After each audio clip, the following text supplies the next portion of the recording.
We are cooking fermented rice, which was fermented for 2 days. Let's boil the water before we drop the rice into the water. Laurel leaf from the garden, bam. Salty, bam. Garlic, bam. Fermented rice, bam. Big bam. Bubble milk, booty shake, bam bam bam. Excess water separate. Extra virgin olive oil, drip drip drip drip drip drip drip drip. Mix it up, mix it up, mix it up. Now serving with an extra slice of goat cheese. And one more. And one more, because 3 is always better.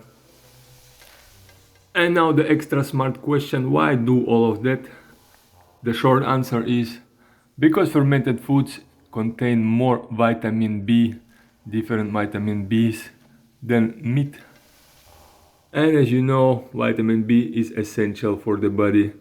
You can get it from fermented bread, but to mix it up, you can also make fermented rice with the consistency of risotto. Bon appetit!